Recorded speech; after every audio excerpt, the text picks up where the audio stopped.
y ya empieza a tomar la forma del adulto o del niño más grande.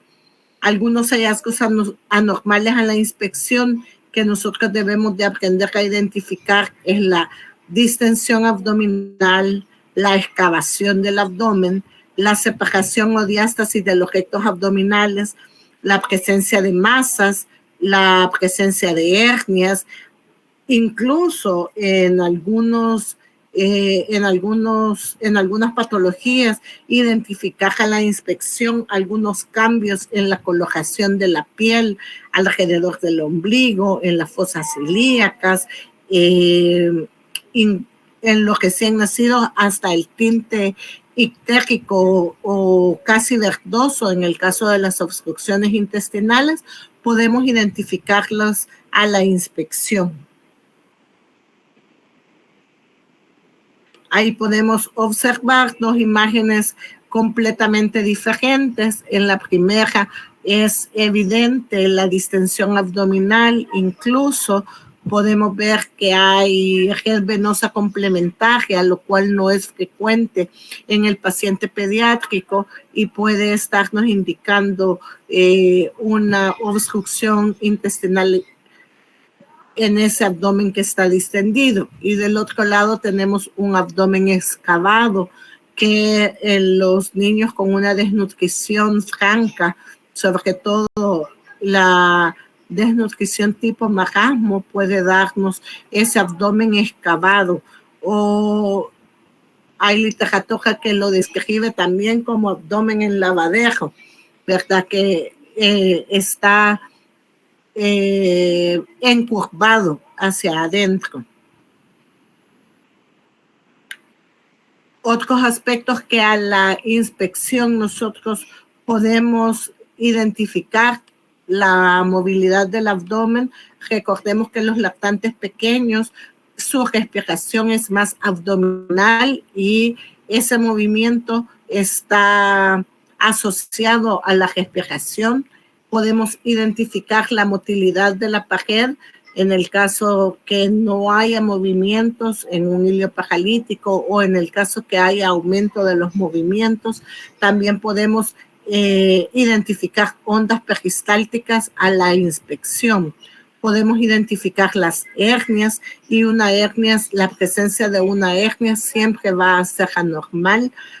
Principalmente en los niños identificamos hernias a nivel umbilical que se muestran como una protrusión a través de el espacio de la cicatriz umbilical. En los recién nacidos que todavía tienen presencia de muñón o cordón umbilical, podemos identificar en qué etapa de desecación puede estar, si todavía está, si está necrótico o si todavía está fresco. Podemos ver la piel alrededor del cordón umbilical para identificar si hay eritema, si hay salida de secreción, si hay mal olor. Podemos perfectamente identificarlo a la inspección. Y en los chicos que ya el muñón umbilical se cortó, ¿verdad? Algunas veces podemos identificar al fondo como una pelotita que ha quedado de remanente, y esa pelotita que luego cuando hacemos la palpación identificamos, se llama granuloma umbilical, y esa es un hallazgo que debemos de aprender a identificar también. Lo que hablábamos hace un momentito sobre algunas alteraciones patológicas que debemos de aprender a identificar: la piel brillante y a tensión, ¿verdad? Un abdomen distendido con circulación colateral que nos puede estar indicando muchas veces la presencia de una obstrucción intestinal, aunque también el crecimiento de masas internas puede hacer que se vea la piel brillante y a tensión.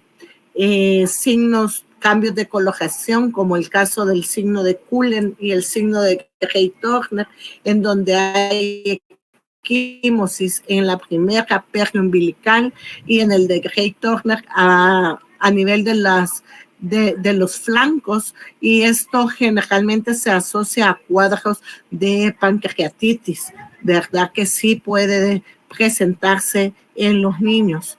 La presencia de estrías, sobre todo en los chicos que han tenido sobrepeso y que cuando han crecido o han disminuido el peso, queda marcada las líneas blanquecinas, que son las estrías, ¿verdad? Hay que saberlas identificar.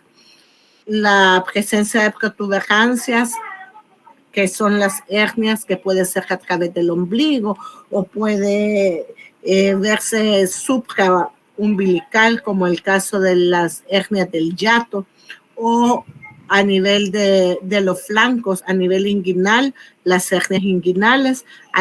Todavía es parte de la evaluación que consideramos del abdomen. Las manchas color café con leche, que son típicas de la neurofibromatosis, que las podemos identificar a simple vista, y algunas hemorragias intraperitoneales pueden dar cambios en la colocación también, sobre todo equimótica, algunas tumefacciones o algún cambio de la piel. También debemos de saber identificarlo, sobre todo si hay presencia de algún granuloma, si hay presencia de eritema o de rash, también lo podemos identificar en la pared abdominal. El siguiente paso que hacemos en la evaluación del abdomen es la auscultación, y al igual que con las manos, la campana del estetoscopio, la membrana del estetoscopio, debemos de entibiarla antes de colocarla sobre la pared abdominal. Idealmente, yo sé que en este momento que estamos en etapa de estudiante, pues no contamos generalmente con estetoscopios apropiados para la edad, pero sí en niños muy pequeños, ¿verdad? Debemos de evitar el uso de estetoscopios de adulto, ya que prácticamente nos abarcan toda la pared abdominal y no nos van a permitir discriminar los sonidos de forma apropiada o los cambios. Entonces, esta membrana del estetoscopio debe de colocarse sobre la pared abdominal de forma suave y gentil. Nos va a permitir evaluar los movimientos intestinales, conocidos como ruidos hidroaéreos, y estos debemos de aprender al inicio a que identifiquemos lo normal. Debemos de detenernos a escuchar los 2-3 minutos, ya que dependiendo del movimiento intestinal de cada uno de los niños, así vamos a poder identificar 3 o 4 ruidos intestinales en 1 o 2 minutos. Entonces, no es algo que vamos a hacer o que debamos de hacer a la ligereza, sino que hay que tomarnos el tiempo de auscultar de 2 a 3 minutos para poder identificar la presencia o la ausencia de ruidos intestinales, ya que si los ruidos intestinales están disminuidos o ausentes, podemos estar frente a un hilo paralítico, y eso pues ser una señal de alarma y poder pensar en patologías de mayor complejidad. Los ruidos intestinales pueden estar aumentados, disminuidos o ausentes. El caso típico de aumento de los ruidos intestinales son los cuadros de diarrea. La gastroenteritis aguda suele aumentar el movimiento intestinal. Hasta la mamita le dice cuando llega a la consulta: vieja, cómo le chillan las tripitas, cómo se le oyen las tripitas, porque ese movimiento intestinal está aumentado. Paradójicamente, al inicio de un cuadro de obstrucción intestinal, estos ruidos están aumentados y cambia el sonido, es más metálico. Entonces debemos también de identificar la calidad del sonido, el tipo de sonido que auscultamos, y hasta ustedes se han identificado solitos ese aumento de ruidos intestinales cuando ya es la hora de la comida y no hemos comido. Y también es ruido que podemos encontrar de forma normal. Al momento que el niño está dormido, los ruidos intestinales pueden disminuir y de ahí que también tengamos que tomarnos el tiempo de auscultarlo con más detenimiento para poder identificar realmente si hay o no presencia de ellos. Al inicio del hilio paralítico disminuyen los ruidos intestinales y en el caso del estreñimiento puede haber disminución del ruido intestinal porque hay un movimiento enlentecido de las asas intestinales. Ya cuando no escuchamos ruidos intestinales, podemos estar pensando que hay un cuadro de peritonitis o un francoilio paralítico. Entonces es importante que identifiquemos estos ruidos intestinales, incluso, ¿verdad?, desde el momento del nacimiento. Si tienen oportunidad de revisar un recién nacido al momento del nacimiento, ¿verdad?, se examina y se escucha si hay o no presencia de ruidos intestinales que deben de estar presentes desde los primeros minutos de vida. Si no, pues empezamos a pensar que puede haber alguna alteración, alguna atresia, algún vólvulo que puede presentarse en los recién nacidos también. La percusión es una técnica que debemos perfeccionar, sobre todo en los niños. Debemos de hacerla como todo, con gentileza, pero debemos de poder medir la fuerza. Tampoco lo vamos a hacer tan suave que no nos permita escuchar los cambios en la tonalidad al percutir, pero tampoco con tanta fuerza que dañe o lastime al niño. La percusión como tal, una de sus principales finalidades es que podamos identificar anormalidades. Debemos de conocer cuál es la parte que normalmente encontramos con matidez, cuando encontramos con timpanismo, para que si encontramos una matidez, sobre todo fuera de lo esperado, estemos pensando en la presencia de alguna masa intraabdominal. Por lo general, el abdomen del niño normal en su mayoría se percute timpánico, es decir, se transmite el sonido a través de la víscera hueca e incluso puede, si hacemos una adecuada percusión, el sonido se escucha hasta musical, ¿verdad?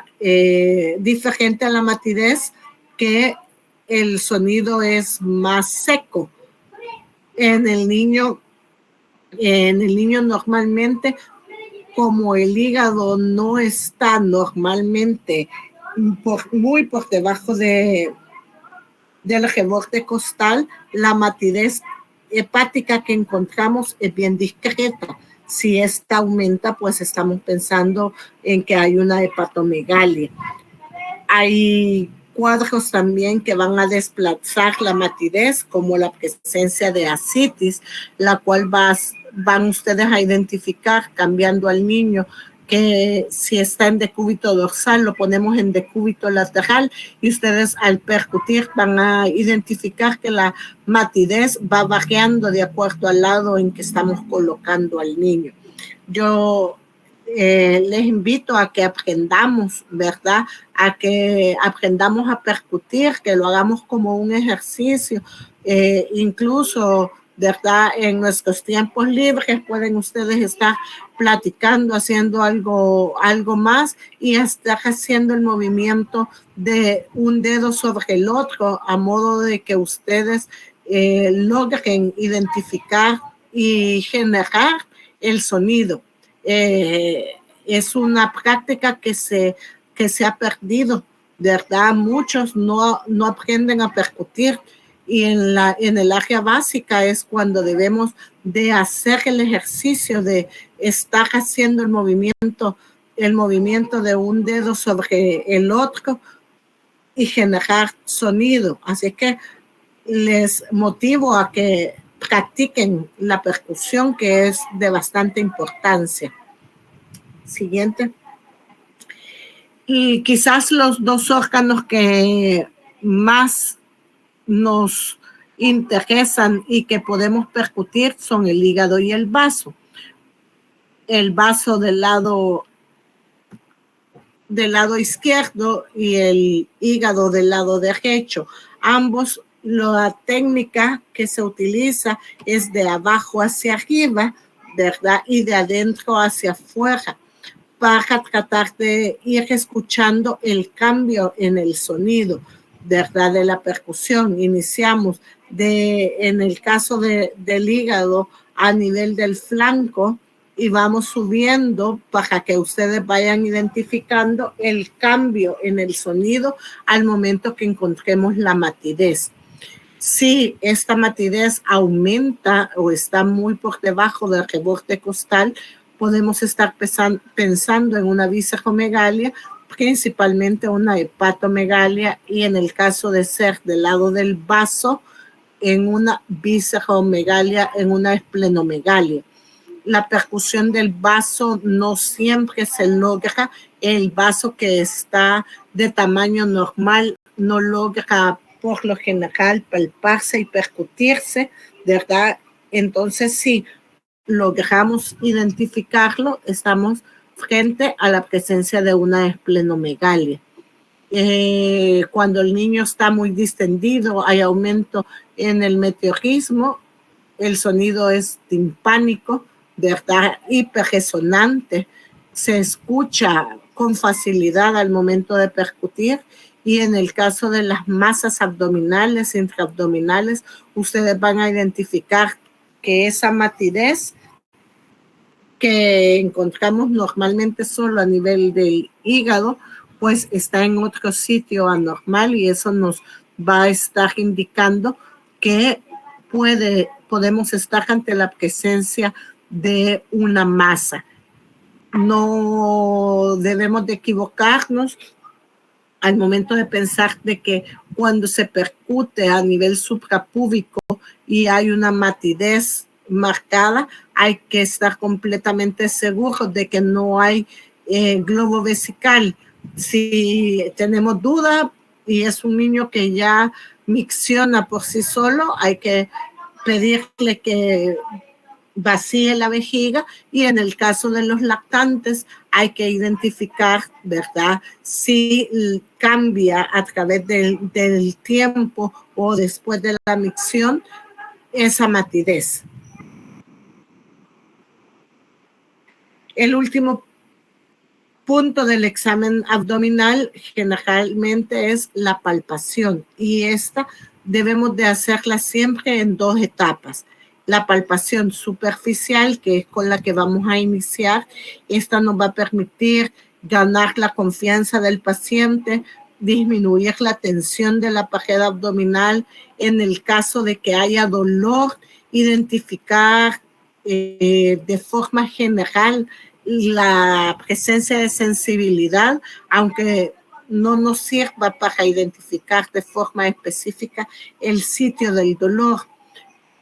La palpación superficial es el primer acercamiento que vamos a tener con el niño para poder identificar si hay sensibilidad a la hoja de que examinemos. Luego podemos pasar ya a una palpación profunda, ¿verdad?, en donde ya tratamos de identificar sobre todo las estructuras principales, el vaso, el hígado, y en el caso de la percusión de la percusión de la pared posterior, los riñones también, que para eso ocupamos una técnica especial, y no lo hacemos de rutina en todos los chicos, ¿verdad? Sobre todo en los lactantes muy pequeños no es fácil hacerlo, porque le genera al niño siempre incertidumbre y puede tener llantos sin que tenga dolor realmente, y confundirnos al momento de la evaluación. La palpación superficial la debemos de hacer con la mano extendida, recogiendo de forma circular. Por lo general, lo que hacemos es tratar de seguir el orden de las agujas del reloj Esto nos garantiza de que hemos cubierto toda la superficie del abdomen, ¿verdad? Hacemos que nuestros dedos no se hundan mayor cosa en la pared abdominal, sino que suavemente como que estamos sobando, ¿verdad? O acariciando el abdomen del niño, vamos moviendo y deslizando nuestros dedos de forma concéntrica, ¿verdad? Con las yemas de los dedos. Las señoritas tenemos que tener el cuidado de no tener uñas cortas. Trabajamos una profesión que idealmente pues no nos permite que andemos uñas acrílicas, uñas largas, ya que eso lastima a los niños, al adulto también, pero los niños de sobremanera. Entonces debemos de tener el cuidado de tener nuestras uñas recortadas, y así al momento que estamos haciendo la palpación lo hacemos con la yema de los dedos. Si la uña nuestra está muy larga, siempre va a introducirse al momento que hacemos la palpación. Y no digamos cuando ya nos toca hacer la palpación profunda, ya que en esta nos apoyamos una mano sobre la otra, la primera de forma más oblicua, para tratar de comprimir los dedos de forma simétrica y profunda, tratando de identificar los órganos internos. Así es que tengamos el cuidado de andar las uñas recortadas, que si no, no vamos a hacer una adecuada palpación profunda, sino que el niño se va a quejar no solo del dolor, sino de las uñas que nosotros le estamos metiendo en la pancita al niño. ¿Qué signos podemos encontrar al momento que estamos haciendo la palpación? Quizás el más frecuente, sobre todo en los pacientes ya de edad escolar, es la defensa muscular. El niño debemos de nosotros poder identificar si hay una rigidez abdominal o si hay una resistencia abdominal voluntaria, que es lo que el niño hace al momento que nosotros palpamos y que deseamos que haya un abdomen que esté blando y sin tensión. Si el niño de forma voluntaria hace fuerza, se va a tensar los músculos. Debemos de poder diferenciar entre una resistencia abdominal voluntaria de una resistencia ocasionada por la inflamación de un órgano. El abdomen en tabla, que genera la peritonitis localizada, ¿verdad? O generalizada, da esta sensación de una defensa muscular aumentada. Cuando el músculo está flácido, la hipotonía del músculo, ¿verdad? Puede darse en casos de desnutrición, de enfermedades sistémicas como el hipotiroidismo o el raquitismo. Y hay también algunas enfermedades que hacen de nacimiento que haya poco tono en la pared muscular, ¿verdad? Y hace un abdomen característico conocido como abdomen en pasa.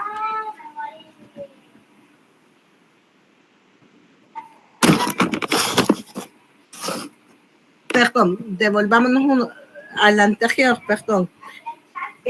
También la hipertrofia del píloro en lactantes pequeños, ¿verdad? Puede observarse como una masa a nivel del píloro, que es como una pequeña aceituna por debajo del reborde costal derecho, un poco cerca de la línea mamilar, y la característica de esta masa es que se ve a través de ella ondas peristálticas. Esto es importante que nosotros a la hora de estar haciendo una evaluación, por ejemplo, esos chicos pequeños, lactantes pequeños que llegan con historia de vómitos, ¿verdad? Que toda la leche la vomita, podemos estar pensando en una hipertrofia del píloro y podemos hacer diagnóstico clínico antes de que tomemos la ultra ante el hallazgo de esa masa por debajo del reborde costal derecho, ¿verdad? Que corresponde al espacio del píloro. Patología frecuente en pediatría, la invaginación intestinal, que puede palparse a lo largo del marco cólico como un tumor duro que causa sensibilidad y dolor en el niño. Y es importante que lo podamos nosotros identificar a través del examen físico.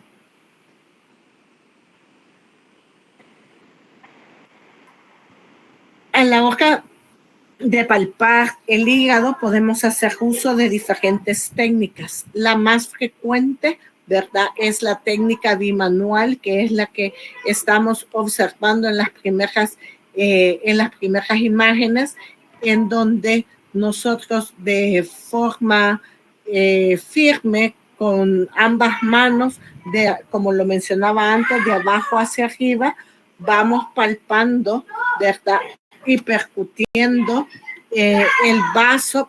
Perdón, denme un segundito.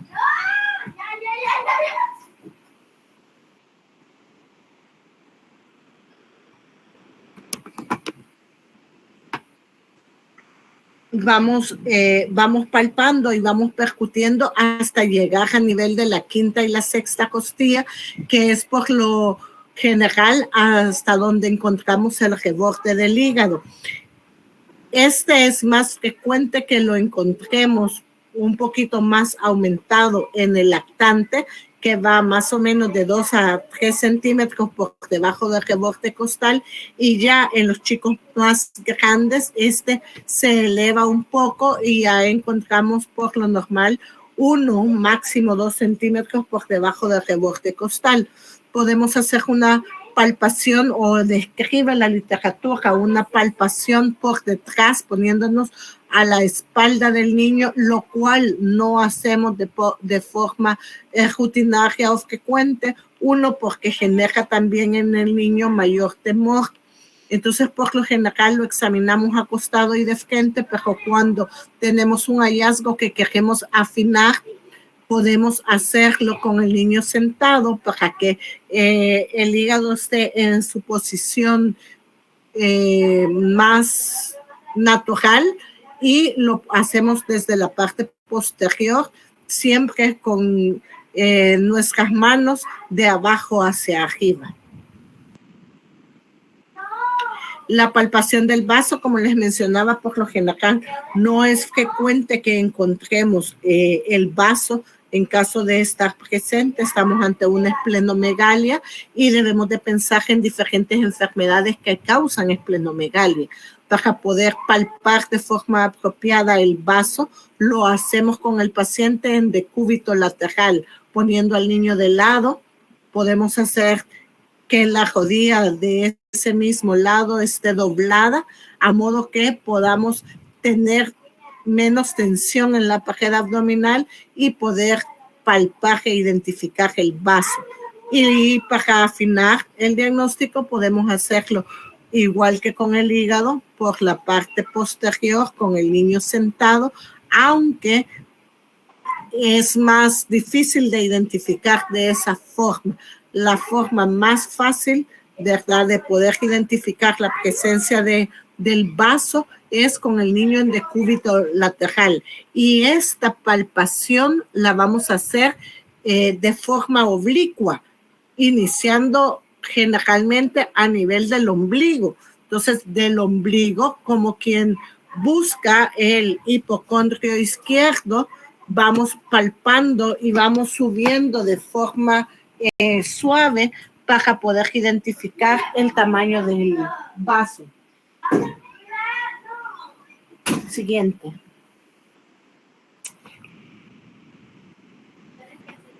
Tenemos que tener en mente las enfermedades que puedan causar aumento en el tamaño de las vísceras, hepatoesplenomegalia, que en el caso de los niños, a la cabeza, descartar las causas infecciosas, la hepatitis, la tuberculosis, la toxoplasmosis, el recién nacido sobre todo, ¿verdad? Sífilis, hoy poco frecuente, pero todavía tenemos paludismo, sobre todo en las áreas costeras, y eso puede aumentar el tamaño del hígado y del vaso. Algunas enfermedades metabólicas que pensamos en recién nacidos con hepato o esplenomegalia, como la galactosemia, la lipodidosis, la degeneración grasa del hígado, la amiloidosis, son enfermedades metabólicas que van a alterar el tamaño del hígado.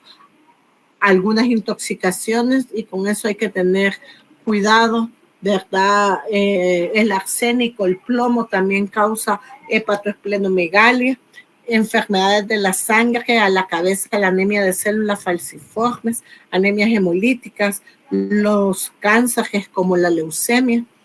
Poco frecuente, pero sí hay obstrucción biliar. Hay chicos a quienes hay que hacer una colicectomía por cálculos en la vesícula, cirrosis hepática en chicos con una insuficiencia hepática generalmente de nacimiento, son causas frecuentes de hepatoesplenomegalia.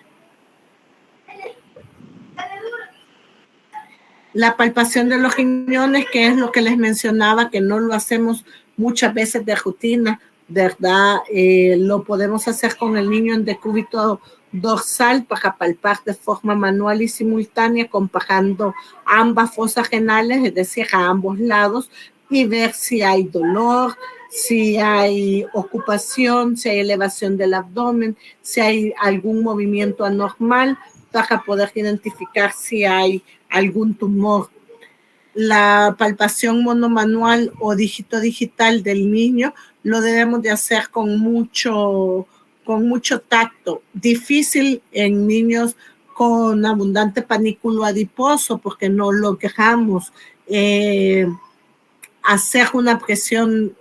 Deberíamos de tener que hacer mayor presión para poder palparlo de esa forma. Entonces no lo hacemos, no lo logramos hacer si hay abundante panículo adiposo en niños de complexión delgada, de pared abdominal delgada, pues es más fácil que logremos hacer esta palpación.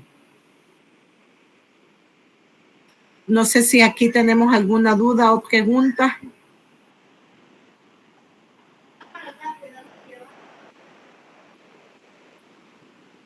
En términos generales, pues el abdomen es una parte prominente en el niño que a simple vista nos da mucha información, y ya cuando lo evaluamos y lo estudiamos detenidamente, auscultando, percutiendo y palpando, podemos clínicamente sellar un diagnóstico. De ahí la importancia de que aprendamos a hacer una adecuada evaluación del abdomen. Para concluir, les traía un caso clínico con el objetivo que podamos empezar a abrir nuestros ojos a la parte clínica, a poder identificar lo anormal, ¿verdad?, con lo que podamos identificar en un paciente. Pásame la imagen previa. En esta imagen, 3 cosas que podamos identificar a la simple inspección. ¿Quién me ayuda?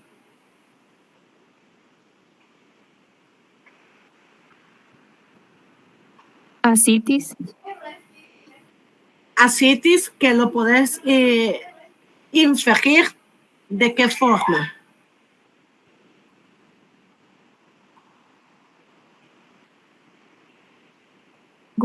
¿Algún problema hepático? Algún problema hepático, muy bien. ¿Qué más podemos identificar así a simple vista? La distensión abdominal del bebé. Perfecto, la distensión abdominal, la prominencia del abdomen, que es notoria en relación a un abdomen normal. ¿Qué más? Afinemos la vista. No sé si ojos hundidos. Sí, respecto al gesto del cuerpo podemos identificarlo. Nos vamos a centrar en el abdomen. ¿Qué más nos llama la atención en el abdomen?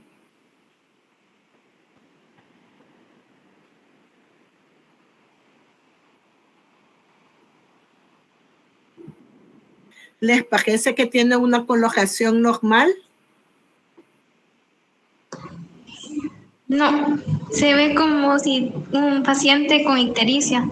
Muy bien, se ve como un paciente ictérico, ¿verdad? El tono de la piel no es la piel que esperamos en un paciente por lo general, que es independientemente de que sea blanco, que sea moreno, pues la tez como tal es un poco rosada. En cambio aquí podemos ver que es ictérico. ¿Qué más pueden a simple vista ver?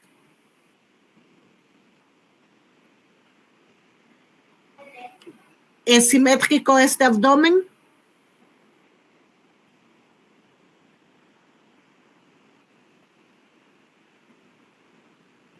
¿Le ven simetría a la forma del abdomen? No, se ve como un abdomen asimétrico. Se ve más elevado del lado izquierdo, se ve como una protuberancia a nivel del lado izquierdo. Veamos la siguiente imagen.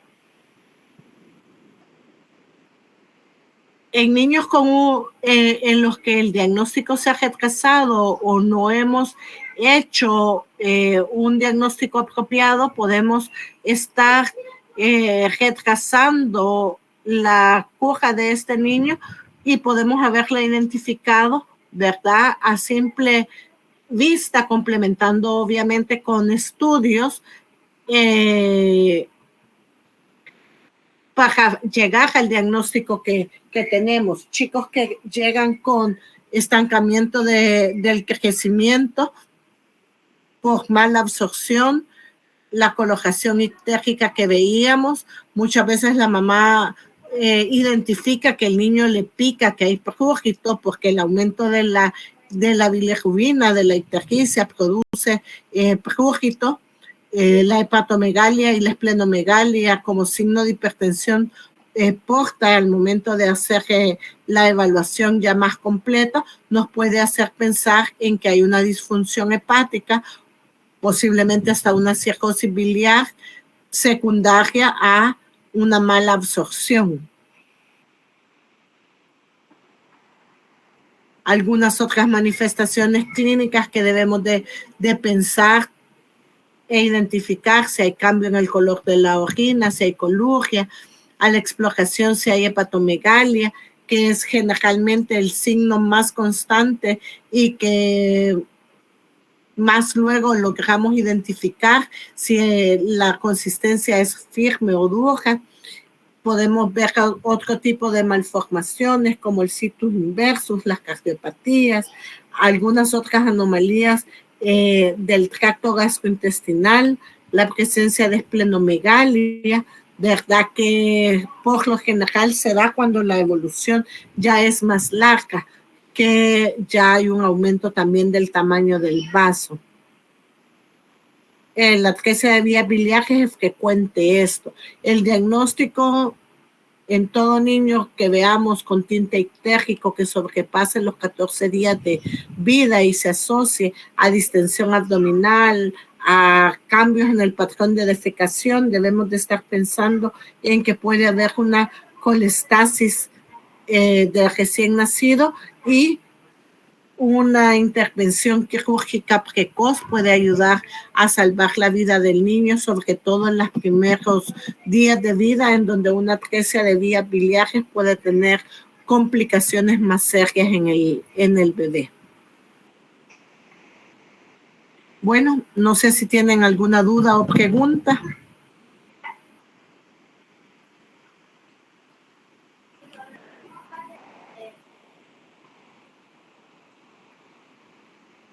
Si no, pues tengan buenas vacaciones, descansen un poquito y la próxima semana volvemos a la actividad académica. Feliz noche. Muchas gracias, doctora. Feliz